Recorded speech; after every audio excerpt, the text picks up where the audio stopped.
Now, you know, the promotional tag, he said that he talked about the age of the harp and being 300 BC, but it actually is much older than that, you know?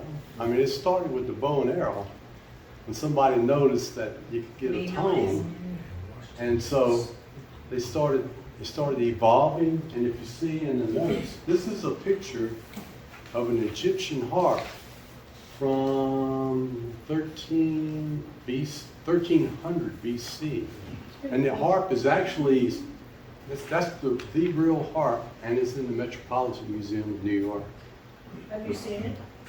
No, I didn't see it, Okay. but I didn't see that. And also, you can see, like, they played, there's relief carvings in the tombs of the kings, and they had pictures of people playing harps. But this one is, there's one thing missing on this harp. You can see a lot of strings coming down, and you see, this is the sound box. This is to make it louder, you know, just like this sound box here. And they got little pins up there, it looks like, to adjust the tension. But they don't complete the harp. They don't have this post here. I imagine if you kept tightening the strings, eventually it snapped, right? You know, that was a weakness there. And I think that's what they were saying, that this shape started to come about later on, maybe 300 BC. Well, after it evolved. Yeah, it It evolved. evolved, you know. This and- comes from a piece of music that goes back to the year 474 BC. And they actually found not just the words, but the music that goes with it. You seen Greek modes? Because they worked on it for a long time, trying to figure out what they sound like. Mm-hmm. Yeah, and this one is now in 2024, if my calculator's doing correct, this was first performed 2,498 years ago. So 2 more years we'll come back and we'll play the 2,500th anniversary. So see if I can get this right. Gotta get in our time machine. All right, so we're back in ancient Greece.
They were never able to reproduce Greek plays exactly because they didn't know what the Greek modes sounded like.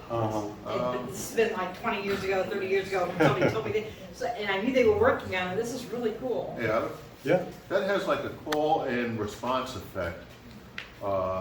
Is that to replicate the Greek chorus? I just know that, you know, there's some scholars, that transcribed it. And, But the call and response is still a common theme in some other venues too. well, it was. I mean, there was words that went with it too, and it was a tribute to a battle that was. I mean, you can Google it and find the story behind it, but yeah. So maybe it matched the meter of the poem, too.